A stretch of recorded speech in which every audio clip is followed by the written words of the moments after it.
is a dark place, but I'm not going there. No, no, not on my way. There is a dark place, but I'm not going there. No, no, not on my way.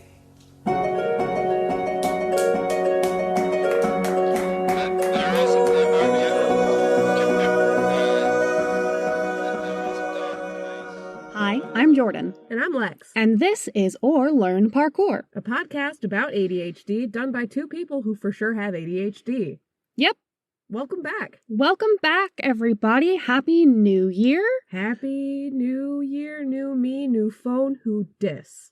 I hope you got lots of sweet flips in over the holidays. Or some, just naps, you know? I hope you had some naps. Yeah. We're deep into January now.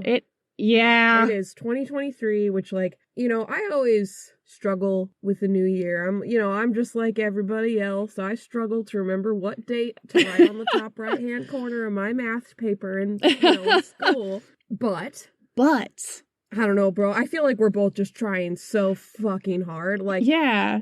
It is January. It is a new year. Time just keeps moving. It's fake, but it still punches us in the face every single day. Yeah. If you are like us and are experiencing January, experiencing with a capital E, we do have an episode a while back about ADHD and seasonal affective disorder, which ya boy has. So Ya boys. Ya boys. We both got those fun little lamps. Yes, we do. I need to take mine to the office. Yeah.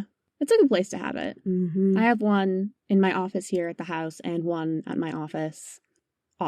Yes. Which is necessary. Yeah, you got it. You have to have it. Mm-hmm. You have to. Mm-hmm. I have gone 2 weeks at work, right, without having any sort of help from my little fancy depression lamp. Yikes, bud. Yeah. Like I said, it's January. It sure is. We have had an unseasonable amount of sunny days here in Chicago, though. That's been weird. Bummer on the climate change, for sure. But from the seasonal depression standpoint, hell yeah, brother. Yeah, could be so much worse. But for real, we're both, I feel like, just clinging. Mm-hmm. Just holding on by threads. And I think it's... Keep holding on. We'll make it through, make it through. You know that song? No, Oh. I don't know that song. Okay. One of the most popular songs for reality TV shows. Is it really? To use when someone gets sent home. I didn't know that. Oh, I mean, there's a lot of them. I believe you. Yeah, another one. Oh, I'm sure if you watch reality TV or grew up watching reality TV, you will surely remember when David Crowder, or not David Crowder.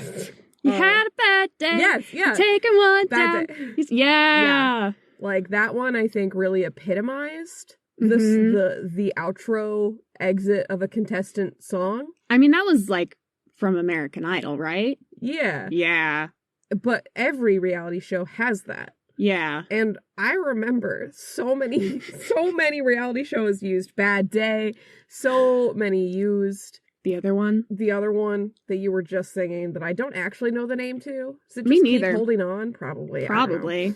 Listeners, audience, if you know, tell us. We're going to forget to look this up as soon as we stop recording. So if you listen to this episode and you know, please tell us. Or don't. I mean, you don't have to, but... Yeah, no pressure, but could be helpful. Yeah, the more you know. And like I said, we're hanging on by threads, so the capacity to Google lowered significantly at this time. Mm-hmm. Y'all, we are meant to be in fucking, caves and cabins and warm spaces, telling stories, making shit, hanging out with our friends and family, and eating our rations, okay?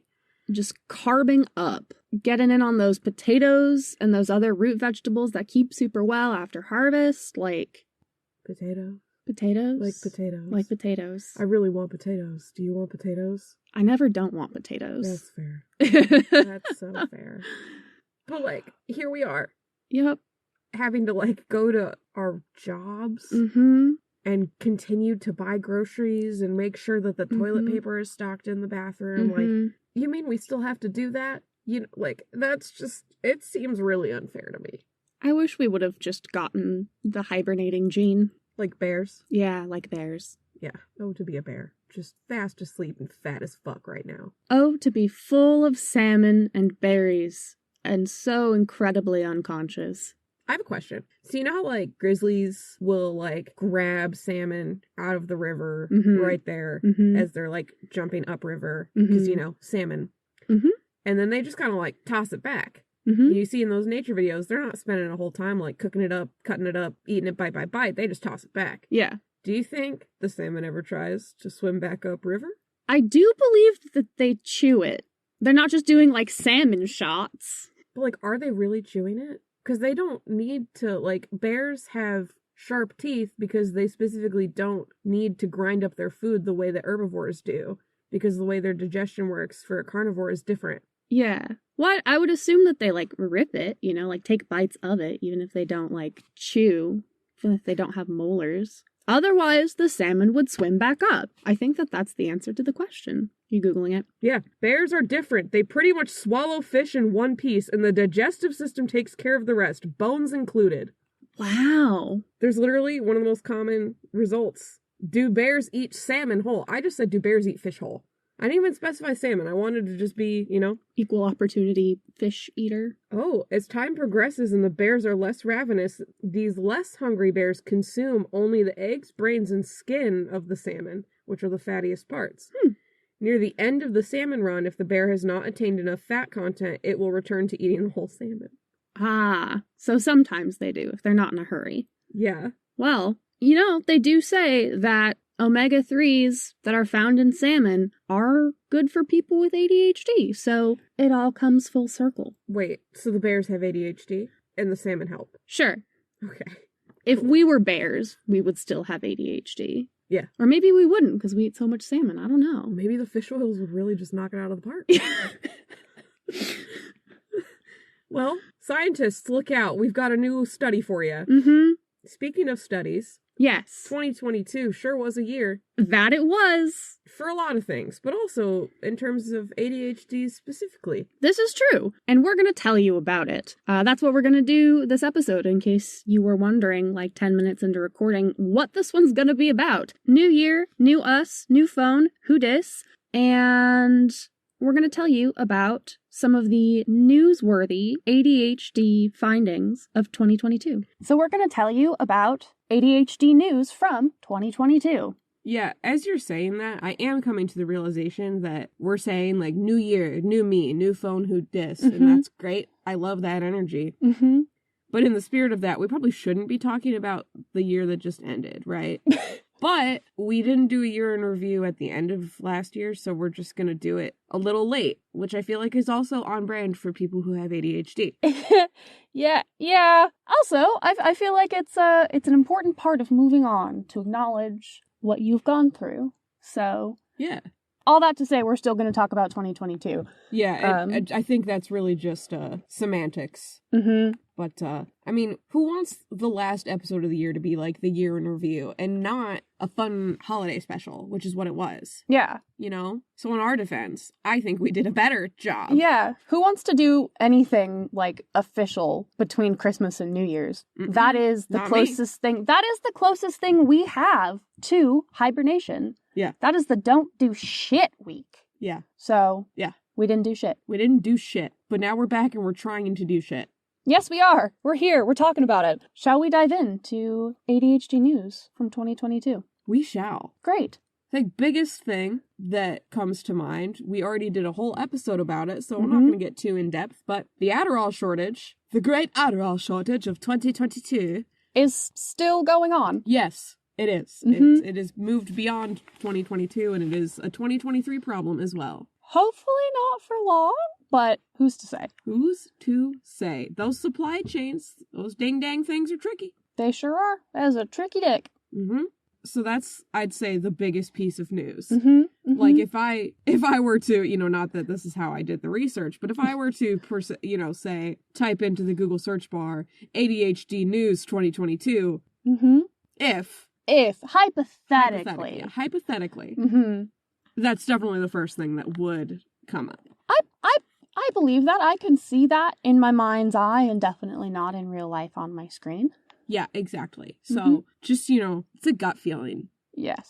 But that one's definitely up there. It is. That one does, to be fair, affect a lot of people. I will say a lot of the things that I found when I was looking this up were like research studies that came out and findings and things like that. There's a lot of studies, just page after page after page after page of studies, which is like, that's good. That's great. I love that scientists and psychologists and psychiatrists are like just really digging in on it. Sure are. But I do wish there was some happy medium between, big news headline, like Adderall shortage for like 5th straight month, or literally a study about the neural flexibility of children, which is like interesting. And it's cool. It's all working towards, some useful information down the road. Yeah. But, not the most presently applicable information for those of us with active brainworms. Yes. Yep. Yes. Well. What about you? So I found a couple articles that were not quite something that's going to be day-to-day relevant, but slightly more hands-on than neural flexibility and etc. About some research grants that have happened, about some findings that have come out about programs that people have actually been involved in, and some things like that.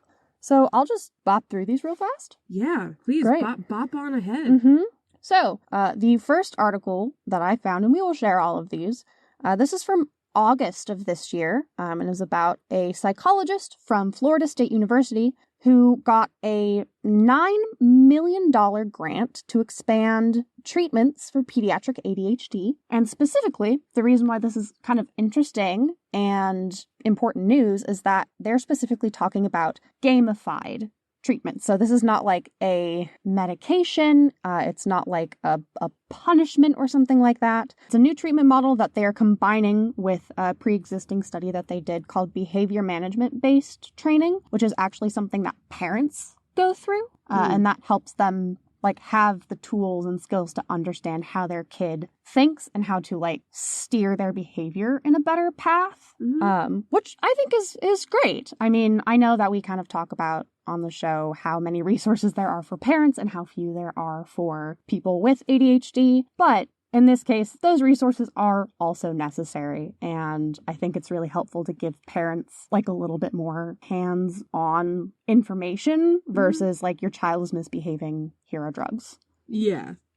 And not that we're against medication, because we both are very much not against medication. Yeah. However, I can understand how if you have a little mini version of yourself running around out there, you maybe are hesitant, especially from the way it's talked about, to, give your children drugs. Yeah. And that's what the neighbor down the street's supposed to do on Halloween.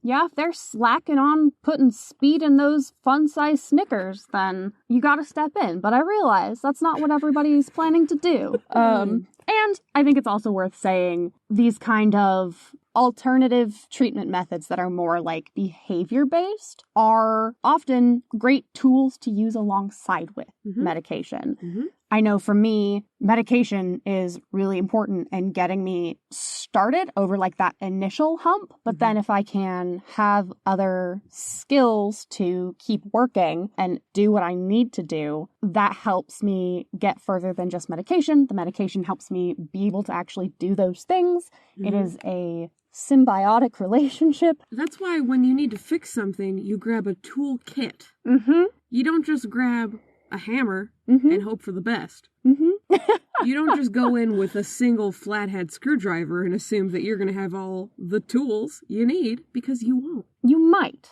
but there's like a slim chance. There's a flathead screwdriver, like there's a slim chance that that's the only thing you'll need. Yeah. But here's like a paragraph from this article to give everyone an idea of what this gamified treatment is. Yeah, I mean, I'm already interested with the whole gamified thing. You know how my brain is. ADHD brains love that shit. I love to play. Yes. And I love to win. Yes. So I went to a baby shower today.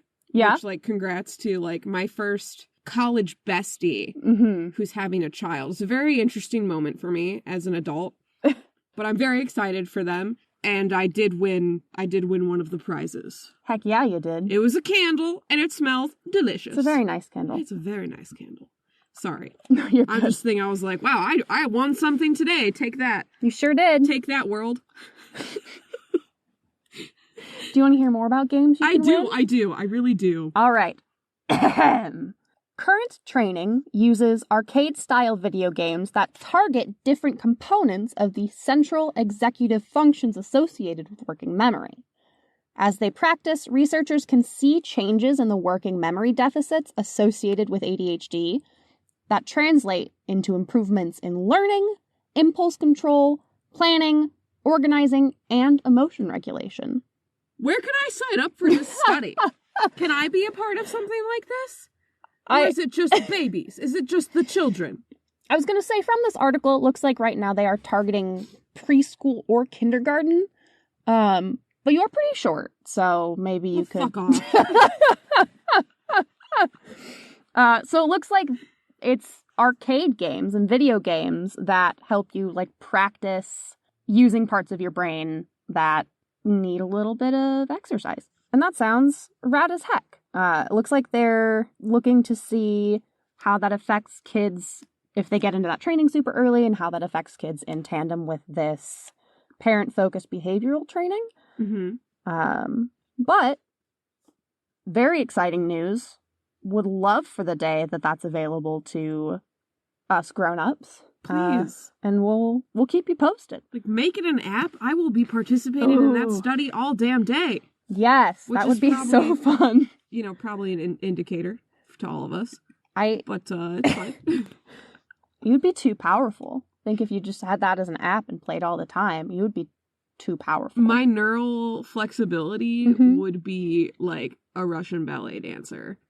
It would be so flexible, it kind of makes your head hurt a little when you look at how they're moving their bodies. You get like a ghost stretch pain, you know? It's like watching a contortionist come out of like a small box, and you're like, I literally cannot hold that shape in my brain and understand it. Yeah. So never mind, they can't make an app. I need to be stopped. I need to be subdued. Otherwise, that's just not fair to anyone else. Yeah, no, that's fair. All right, on to the next article? On to the next article. Radical. This is very fun for me. I just get to, like, comment on things you're reading. This is nice. Yeah. I didn't come very prepared, folks. That's okay. And this is great for me, too, because I just get to, like, read stuff and not have to come up with anything to say. So, yeah. Winning! You do have to deal with my constant presence and chirps throughout it, but, you know. I mean, we have been doing a podcast together for 2.5 years. I did know what I signed up for. Fair. And that's half the fun. No one wants to just listen to me read articles. You're providing a crucial public service. You're so fucking welcome. God. Thank you, bestie. The burden I bear. Like, anything for you, bestie, but... The burden you what? Hold on, I need to go eat an entire salmon whole. Where's Florence Pugh with her fish? For certainly not the first and certainly not the last time on this podcast. Florence Pugh, call us, please. We would love to talk about your Vogue photo shoot where you hold an actual fish. I would love to know if it was an actual fish, because I really would like to know if the executives at Vogue were like, yes, we are okay with Florence Pugh, Hollywood superstar, holding a live fish with our fancy-ass designer clothes.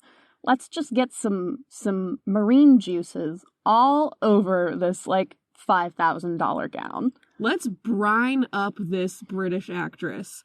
Let's just get her all fished up. It's gonna smell so great in here. It's gonna be so fun. Mm-hmm. I really need to know if it's a real fish. I'm dying to know. Yeah, very curious. Honestly. And I also am just like, the fact that she, like, it's the most ridiculous picture, objectively. Mm-hmm. Right? I feel like it's ridiculous and silly. Mm-hmm. But she still looks so cool. Yeah. It's like, yeah, she's like, I'm holding a giant fish. What of it? Of course I am. I did not know about this photo until today. And Lex picked me up to go to the plant store. And they were like... We both spent maybe a little too much money at the plant store today, but, like, it was really worth it. It was. It's January. It's January. We need some green. We need some green. Mm-hmm. Mm-hmm. Sorry. So we were on the way to the plant store. Yes. And... You Googled it while I was driving. Yes, but you started talking about it while we were driving. You were like, so you know the Florence Pugh fish photo? And I was like, the what? Huh? I did not. And then I Googled it, and I saw it.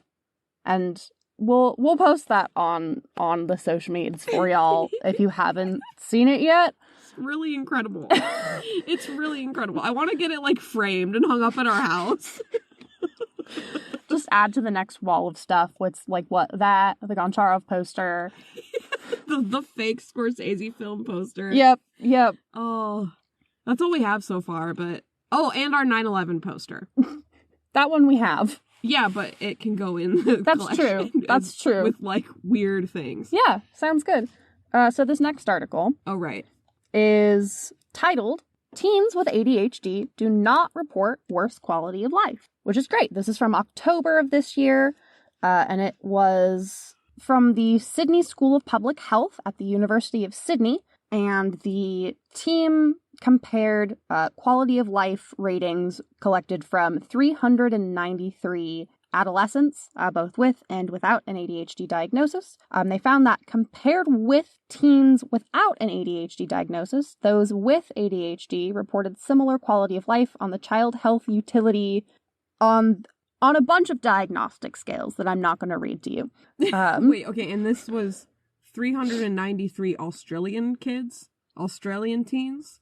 I don't know. It doesn't say where they got the teens. Where'd you get them teens, Sydney? Where'd you find those kiddos? Where'd you get them kids? Where'd you pick them up, huh? Neighbor down the street? I tried him once. Oh, gosh. We're on so many lists already. But I ask about the teens because if they're all from Australia, respectfully, it is so sunny there. I don't trust those results. It is so nice out there. That's fair. But I think the crucial thing is that it was in comparison with teens without ADHD. So I would think that if the quality of life rating from teens with ADHD was higher than it would be otherwise because of the sun, the rating from teens without ADHD would also be higher. Yeah. So they would still be the same distance apart? Okay. Maybe? Sure. I don't know. That's a great question. And also a sample size of 393 teens just ain't that big. It's not. That's true. There's a lot of research to do on this topic still. I will fully acknowledge that. Not to shit all over a study, but... No, that's fair. I mean, that's how science works. That's how new studies get written, is so that you can reference the old ones and be like, hey, fuckos, you were wrong, and here's why. That really is how it goes. Like, hey, fucko. Hey, fucko, here's your theory. That's going to be one of my dopamine trampolines one day, is just specifically scientific articles that cite other scientific articles or are written directly in response to dunk on them. Yes. It's good. It's really good. It's great. It's a really good, like, people going out of their way and putting in a lot of effort to be petty. I just eat that shit up. It's so good. It's so good. One of the other important things that this article notes, and that will probably be a topic of further study, is that these quality of life ratings were in like general health, happiness, and peer trust. However, what they call psychological sense of school membership, which I'm assuming is how much you feel like you belong at school. Do you feel like you fit in? Yeah. Scientists, you can just say things in a normal way. It's like, true. Do you know that? Yeah. Do you? Do you, scientists?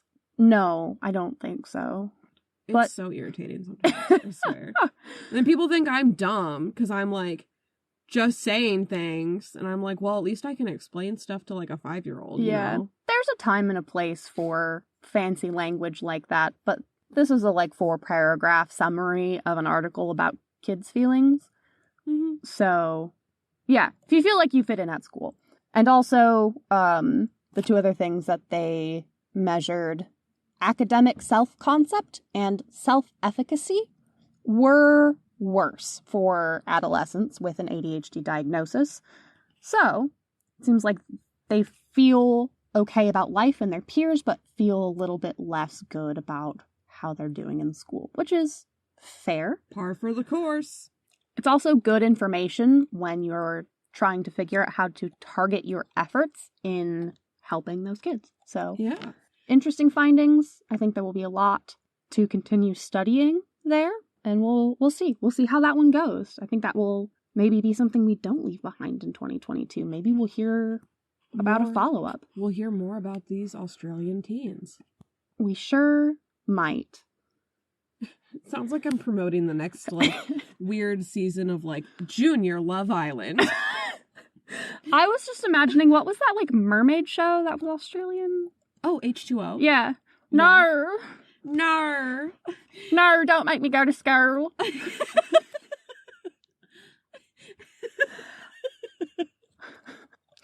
That's the only thing I can say in an Australian accent is nar.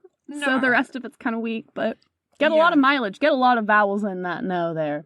Yeah, no, I mean, the reason I haven't said anything else to dunk on Australians in an Australian accent is because it is one of the few accents that I can't do. I'm just kidding. It's one of the many accents that I can't do.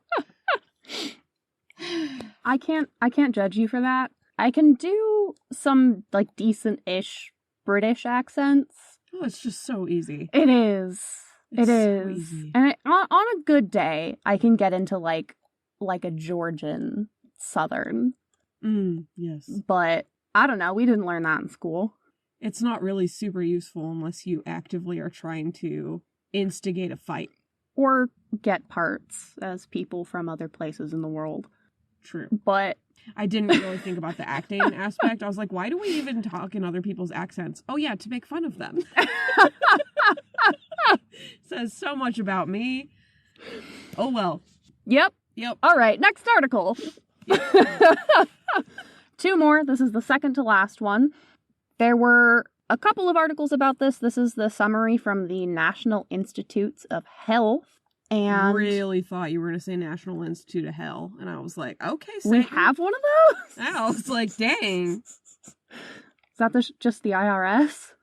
That's kind of mean to the IRS. They can't help that Republicans have continually cut their budget year after year after year. That's and then true. Like, they're literally like, they take all of the tools away from the IRS, take all of the like smooth ability to like make taxes even remotely easier. And then they're like, look how bad this is. Like, they take everything away and they're like, look how bad they're doing. Yeah. So the next time you feel like you need to shit on the IRS, remember who's responsible. Because it's fucking Reagan. It's always goddamn Reagan. Did you know other countries? Well, like, there are some other countries that their taxes basically get done for them. And then they get a letter in the mail that's like, here's how much you owe for taxes. Mm-hmm. I did know that. Mm-hmm. I'm sorry. No, that's fair. I think what I'm trying to say is probably working at the IRS is hell at this point. Absolutely. Yeah. Yeah. But no, this is the National Institutes of Health. Yeah, I mean, I got it. Okay. Yeah. Just wanted to make sure that was clear for everybody. Yeah. This was from the end of November of 2022. The title of this article is Simulated Driving Program Reduces Crash Risk for Teens with ADHD in Small Study. So again, this is another small study. This is not like groundbreaking, nationwide, game changer information, but it's promising and kind of cool. It's another kind of gamified way of helping people develop skills. So this study was conducted by the Cincinnati Children's Hospital Medical Center and was about a program called FOCAL, which stands for Focused Concentration and Attention Learning. It was a computer-based program that teaches neurotypical teen drivers to limit long glances away from the roadway. And for this study in particular, the researchers enhanced this training by adding a driving simulator that provides immediate feedback on long glances. They called the combined training FOCAL Plus. Very creative, guys. Well done. Something tells me in your tone that you don't think it was well done or creative, but it's just something I'm picking up, you know, because we're so connected, bestie. We are so connected, bestie. Yeah. Get him! No. Get him, Becky! I realized that across this study, that was probably not the thing that required the most work, but I couldn't do a study like this. I don't have the science skills involved, so I shouldn't judge anybody for not having the writing skills involved to come up with something a little catchier. You know, maybe when this finally goes to market and there's some, like, you know, market research done, some copy written up for this bad boy, the name will go workshopped a bit. That's fine. All right. Well, it's very diplomatic of you. Completely unsurprising that you are the kinder and more gracious of us. And I will continue to rely on that persona so that I don't have to pick up as much nice slack. Fair enough.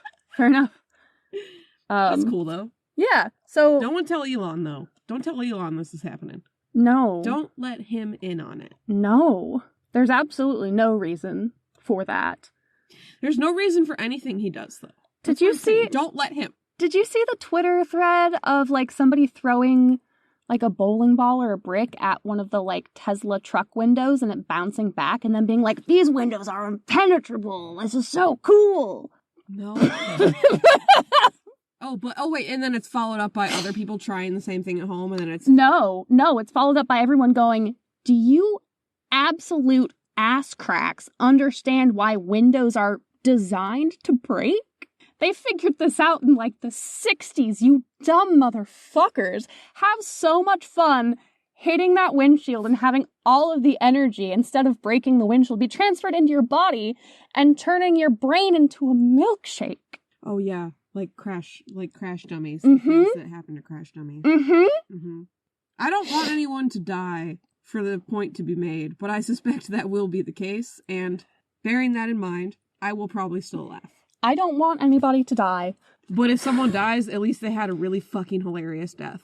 I hope that people realize how unbelievably stupid that is before then, but I am not confident that's going to happen. So, Why? Sorry about your skulls. Sorry about all your bones. Sorry about your little milkshake brains. I can't. I don't know what else to say there. It's just so mind-bogglingly stupid. Next article. Oh, quick wrap-up on Focal Plus. Okay. This was a sample size of 152 teens, so pretty small, but it's a start. And, okay, so after completing this training, the students' vehicles were fitted with cameras attached to the rear view mirror to track where their eyes were when they were driving in real life. Because the main focus of this was to try and reduce the amount of time people spent looking away from the road. That's going to happen a little bit, you know, you have to look beside you to merge or whatever, but trying to minimize that time. And they did find during the year of driving after they were involved in this game study group, the group that did participate had 76% fewer long glances than the control group. And in addition, the rate of crashes and near crashes in the Focal Plus group was 3.4% compared to 5.6% for the control group. So, pretty neat. Pretty neat. Another game. We love it. We do love games. All right, last one. Let's go. All right, last one. And this one is, I think, the most relevant to us, aside from the whole Adderall shortage thing. But exciting news from September of 2022. The American Professional Society of ADHD and Related Disorders finally made plans to develop the nation's first guidelines for diagnosing and treating attention deficit hyperactivity disorder in adults. Thank fuck. I know. Oh. The current guidelines that exist in the DSM and across the, like, psychological profession were developed for and based on children and adolescents. We all know that there's a huge kind of perception of ADHD as being a disorder that children have. Like, specifically, like, just little boys. Little white boys. And there's many problems to unpack in there. But they're finally looking at how it affects adults, because it does. And that will be very exciting and help more people get the help that they need. Which we love. Yes. Interestingly, this is a whole mess that we can dive into in another episode or don't, but the article states that the decision to develop the guidance largely stems from specialists' concerns that telehealth startups like Cerebral and Dunn have overprescribed stimulants throughout the pandemic. In March, the journal reported that some cerebral clinicians said they felt pressure to prescribe stimulants such as Adderall to patients after a 30-minute evaluation, which they said was not enough time to properly diagnose ADHD. So, we are all for people getting the medication that they need, and hopefully this will help more people get what they need if they really need it, and help people who don't need it figure out what you do need. Yeah, so... Yeah, that's, very exciting, but then also at the same time, okay, I see how it is.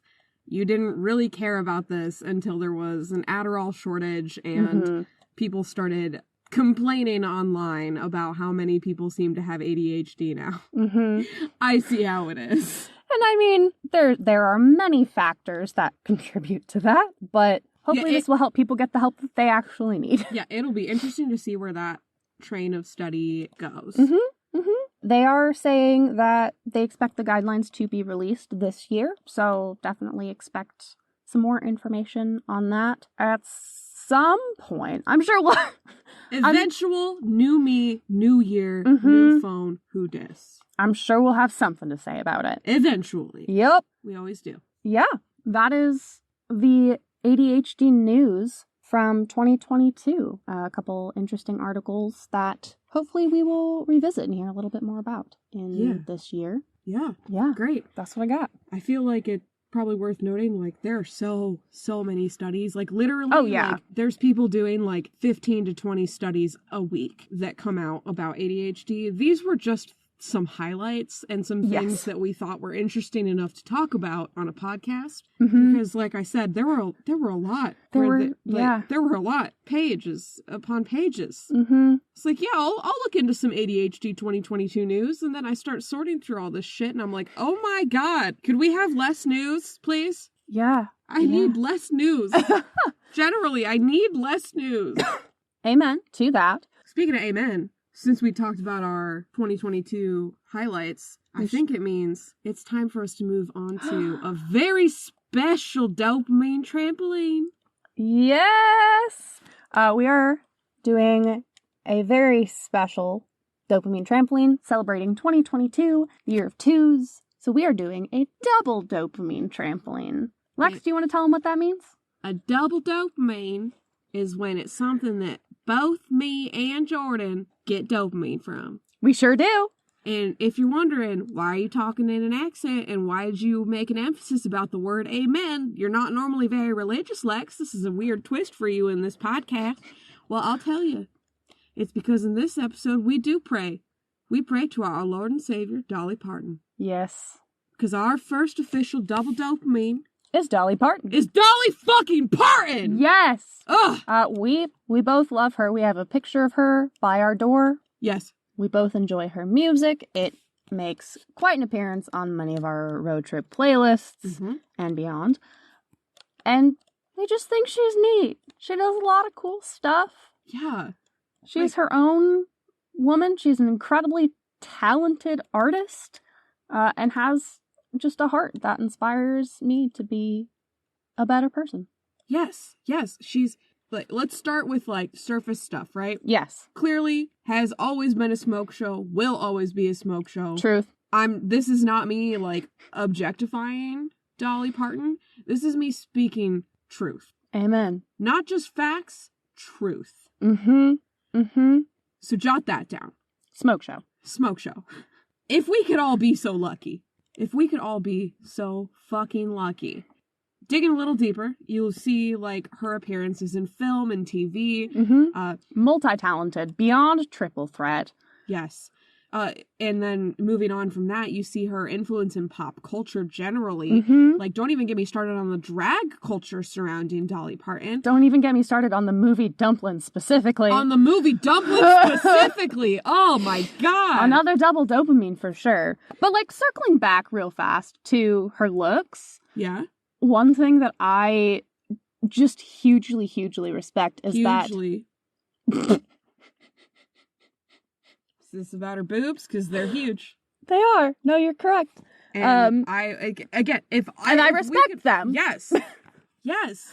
But what I was actually going to say is how she owns the way that she looks and chooses that for herself and is always one step ahead of anybody who wants to make a comment about it or judge her about it. Mm-hmm. She just, like, takes it in stride and takes more power from it and is just ahead of the curve and totally herself and a fucking icon. And this is like a fun little history thing I'll pop into. Yes. You've probably heard of this podcast if you've literally ever listened to podcasts, which we're assuming you do because this is a podcast. Anyways, Dolly Parton's America, incredible podcast miniseries. Learn a lot more about her life. But one thing that I learned from listening to this was that her look that she created for herself was based on and inspired by somebody that she referred to as, like, the town tramp. Like, the woman in her town growing up who was, you know, treated as kind of a floozy by, like, everybody else in town and viewed in that negative light. She went, that's beautiful. And chose it and made it her own. And I just think that's so rad. Yeah, well, she saw what people wanted. What people, no matter how they referred to it, what people desired. And she took that and she understands people. Like, oh my gosh. Okay, so going back though to just some layers, right? We have her appearance, fucking knockout. The smarts behind it, amazing. We've got her influence culturally, pop culture, movies, TV, film, etc. And then, as Jordan said, incredibly talented musician. I don't think y'all understand. Well, some of you may have the same passion as us, and you're probably like, yes, of course, yes. Which, like, hell yeah. But if you don't know, Dolly Parton has written more songs than any other, like, than almost any other artist besides, like, probably, like, John Lennon, I think, and Paul McCartney might still top her at this point, but, like, it's close. Yeah. And people don't think about that. Like, you know, I Will Always Love You, famously performed by, like, Whitney Houston. That's originally by Dolly Parton. Yeah. She wrote that. And she wrote it on the same day as she wrote Light of a Clear Blue Morning. Which she Can wrote... you believe that? Which she wrote while driving. She just wrote it in her head and then, like, made two of her absolute best banger songs in one day. In one go. And it was after she had quit her job. Right? Yeah, it was after she quit, basically, her contract relationship with, like, the artist who kind of made her famous and, like, put her on television. Which was a very brave thing to do. But yeah, she was driving away from that conversation. She wrote I Will Always Love You and Light of a Clear Blue Morning. Like, two of the most emotionally... rich? Yeah, emotionally rich, musically beautiful. Well, that's the thing I think that she doesn't get as much credit for either, is beyond being a singer, beyond being a songwriter, how many instruments she plays? Like, all of them. All of them. There's a video of her playing, like, the beat of a song on her acrylic nails. She can do anything. Yeah, going back to Dolly Parton's America, great podcast, would definitely recommend. It's just like a mini series, so there's not that many episodes, and it's, like, very cool because it's about Dolly Parton, and it's, like, I don't know, I think it touches on a lot of things that aren't necessarily readily available unless you're, like, I'm going to do some digging and learn about Dolly Parton today. Yeah. Because given that she's someone with so much talent and so... Oh, yeah, that's the other thing. We haven't even touched on her philanthropic endeavors. Oh, yeah. Like, the things that she does for her home state of Tennessee, it's like, if only all rich people were like this, like, we would have a better place to live, I think. Well, and the things that she does for people around the world, because obviously, like, a lot of her time and effort and money goes back into her community, but, like, the program that she has where she sends free books to kids under 5 across the entire country. Just because reading is important and reading with your kids is important. Yes. The other thing that I think we can all appreciate about Dolly Parton, regardless of how you feel or who you voted for, like, Dolly Parton is something of an apolitical figure, right? Like, doesn't really matter who you are, we all love Dolly Parton. And I think she does that with, like, an incredible amount of respect. And that's something that Dolly Parton's America kind of touches on is like the reason that they were really interested in her and her persona in the first place is because of her popularity like across so many different groups of people. She just does it with so much grace. I particularly really appreciate how she's always been like very vocal about like her faith being a part of her life. But she speaks to that and like how much of a motivation for like kindness and like recognizing the goodness and divinity in like everybody. Like, yeah, I think that that's beautiful, and how much she's been a very, very vocal supporter of the queer community since way before, you know, the last couple years, like post AIDS, where like that's become more mainstream. Like since she's been a supporter for a long time. Yeah, I think that's the thing is, like, nobody has ever come away. Like, you can try and Google it. There are very few people who have a problem with Dolly Parton. Like, there are just so few people who have even the slightest negative reaction, like, interaction with her. And I think that it really is, like, a credit to how gracefully she holds herself and how well she understands people to be able to empathize and connect and make so many different people feel seen and heard and cared for and loved. Just by being herself and being open and kind. Yeah. And I think it's just really incredible. So it's like, yes, she's super, super hot. Yes, she's super talented, and we enjoy her music and the movies she's in and like all of those other things. But I think what really draws both of us, I think, to Dolly Parton is just like how good she is at being a person. Yeah, I mean, that's something I know we've talked about before, and is like the reason that we, you and me, founded a production company. And like the methodology behind like our artistic statement is like we want to make space for people's human experiences and like the love that everyone deserves. And she embodies that so beautifully. Yeah. Sometimes I feel like I fall short of that so often, right? But like, it's just really, it's so admirable to see this woman who's just been like that her whole fucking life. So yeah, we have like a picture of her in our house because seeing her just sort of reminds us that like, hey, it might be January, but it's gonna be okay. Put on some Two Doors Down and you'll be fine. You know? Maybe watch Dumpling, cry a little bit, and cry a lot of it. Yeah. You know? Maybe some 9 to 5. We need to watch that. We need to watch 9 to 5, and we need to watch Best Little Whorehouse in Texas. Yes, we do. We need to watch so much. We need to watch all of her episodes in Hannah Montana. Like we need to do a proper A to Z Dolly Parton appearances marathon and or ongoing thing, because there's probably a lot more than we're thinking of. That's true. Might be worth looking into if that's like you can do like a Lord of the Rings kind of day out of it, or if that's going to be like a Dolly Parton book club situation. Yeah. All that said, we both really like Dolly Parton. We both really respect and admire Dolly Parton. Yeah. And I want to acknowledge that she's a person, and we don't want to like put her up on a pedestal that is above the human experience, because I think it's really worth pointing out and remembering that she is a human and manages to do all of this. Absolutely. However, will I build a platform with my own bare hands to get her up there? Maybe. Like, she's not on a pedestal, but she does have a platform. She does have a good view. We just think she's neat. What's your favorite Dolly Parton song? Oh, gosh. I mean, I have a soft spot for Light of a Clear Blue Morning. Yeah.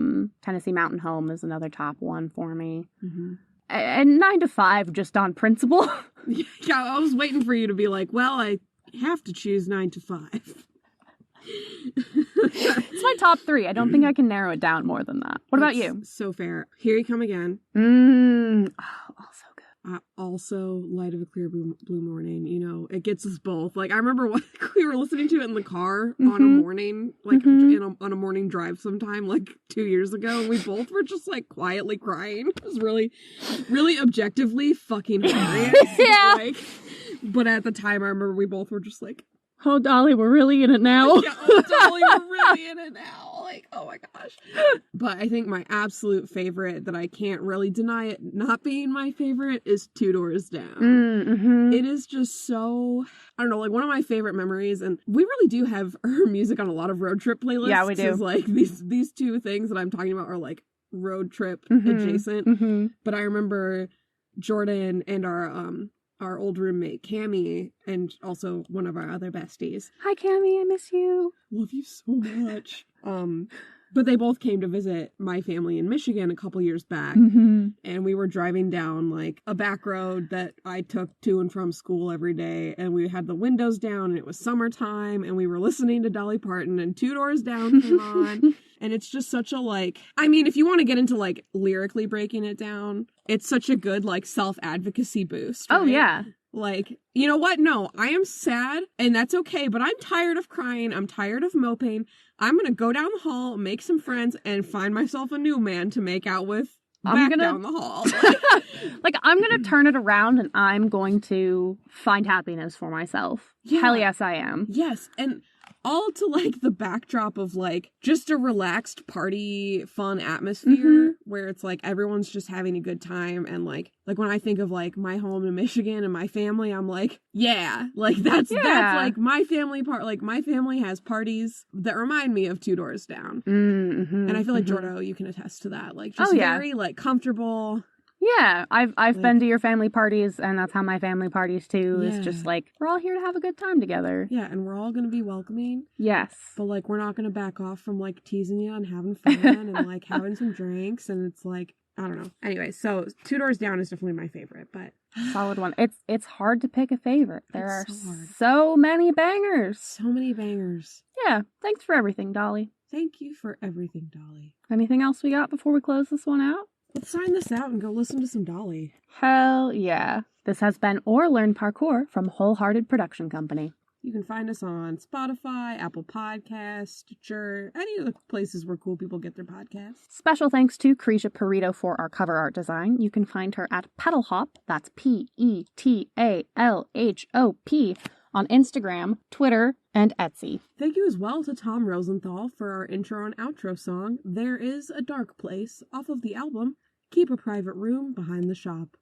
You can follow us on the social medias. We are at Or Learn Parkour on Instagram.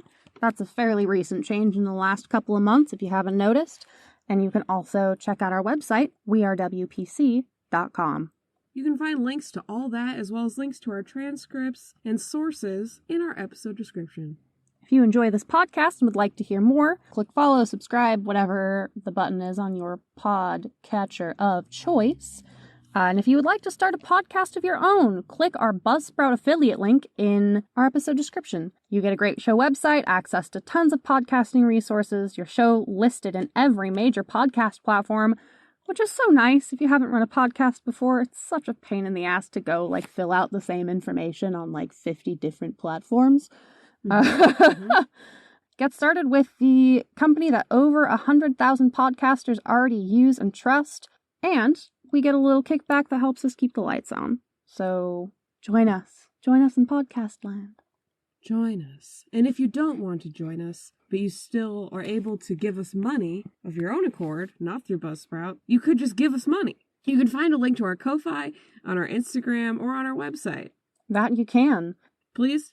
Would be really nice. Be so cool. We don't make money on this podcast, and we're saving up to go to Dollywood this summer, so we actually are. That's not a bit. We're trying to go to Dollywood this summer. Would love to do that. We've been waiting for so long. We've been waiting for so long. We were planning it before the panorama, as the kids call it.